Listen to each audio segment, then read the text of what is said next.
السلام عليكم ورحمة الله وبركاته. أهلا بكم. عاملين إيه يا رب؟ دايما تكونوا بخير وبصحة وبسلام. اللهم صل وسلم على سيدنا محمد وعلى آله وصحبه وسلم. الجزائر بلد كبير وتاريخ مميز. في فيديو النهاردة هيسألوا بنات سورية عن الجزائر، يا ترى يعرفوا إيه عن الجزائر أو قالوا إيه عن الجزائر. في الفيديو ده هنعرف كل التفاصيل والردود بجد كانت مفاجأة. فتعالوا بينا نشوف يا ترى بنات سوريا عارفين ايه عن الجزائر وقالوا ايه عن شعب الجزائر. أنني أعتبر أن سوريا هي الجزائر والجزائر هي سوريا، ولطالما كانت العلاقة التاريخية بين البلدين أعمق من المصالح التي تضبط عادة العلاقات بين الدول.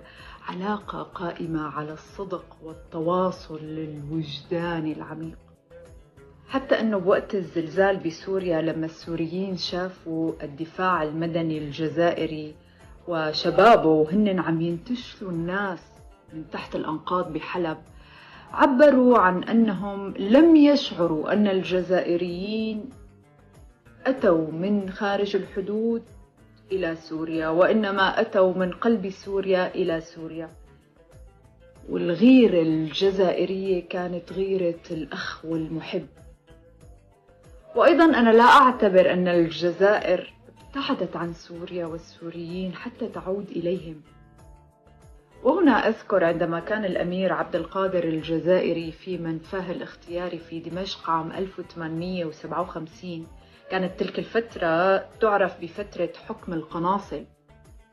أشعل القنصلان الفرنسي والإنجليزي فتنة أهلية في دمشق، وعندها حاول رعاع إحدى الطوائف الهجوم على طائفة أخرى، فحاول الأمير الجزائري النبيل ثنيهم عن ذلك ما وسعه حتى أعياه الكلام، وغضب منهم فخلع عمامته الكريمة ووضعها على الأرض وقال لهم: من أرادهم بسوء فليدعس على عمامتي أولا. فخجل الرعاع منه وعادوا، وقضى على الفتنة في مهدها بحضوره الكريم وفطنته التي كانت تدرك أن ما يجري من فتنة هو صناعة الفرنسيين والإنجليز. الجزائر هي ذاكرتنا النضالية، هي فتوة أسلافنا ودعاء جداتنا للمناضلين الجزائريين خلال حرب التحرير الشعبية. كنا نردد نشيدها الوطني في مدارسنا. الجزائر هي فتوتنا التي لا تشيخ وعروبتنا العالية.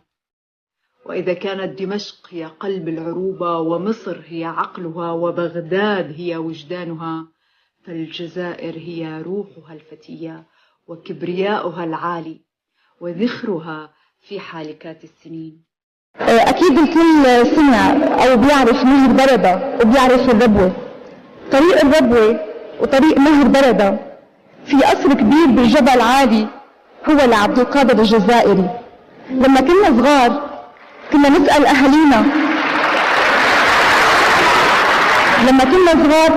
أهالينا لمين هالقصر، لمين هالبيت العظيم العريق.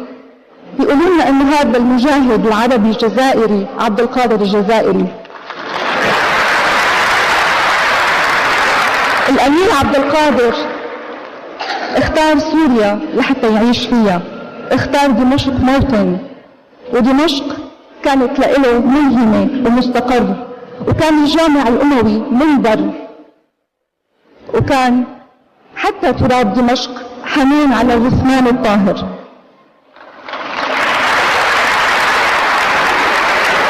عبد القادر الجزائري وأبطال الجزائر وقامات الجزائر وجميلة بحيرد ووردة جزائرية والأخضر حامينا وأحمد الراشدي والأجيال الجديدة واللي عم يعمر الجزائر واللي يستشهد لأجل الجزائر.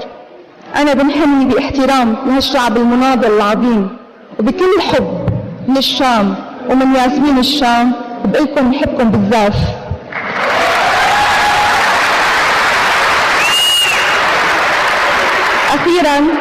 أخيراً بدي أقول: تحيا بلادنا، تحيا سوريا، تحيا الجزائر.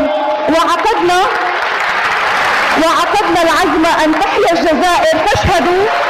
وعقدنا العزم أن تحيا الجزائر.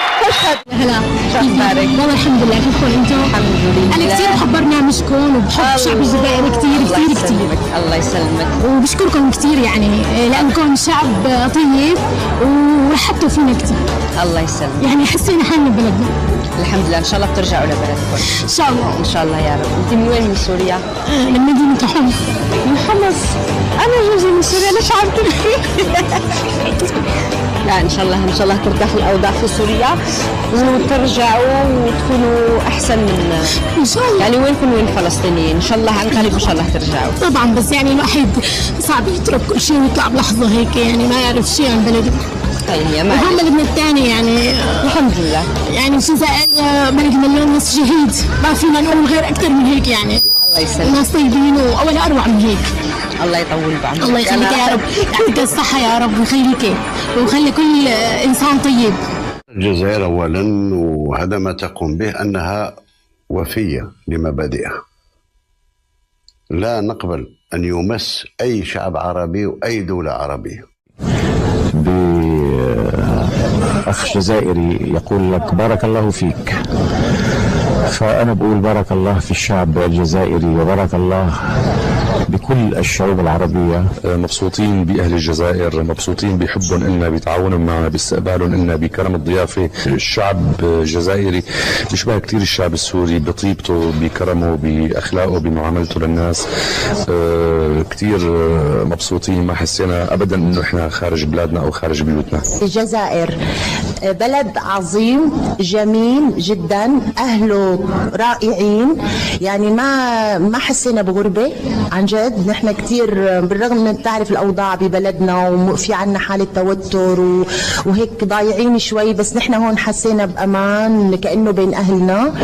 كتير لطيفين، كتير عم بيقدموا لنا مساعدات، يعني ما رح ننساها بحياتنا.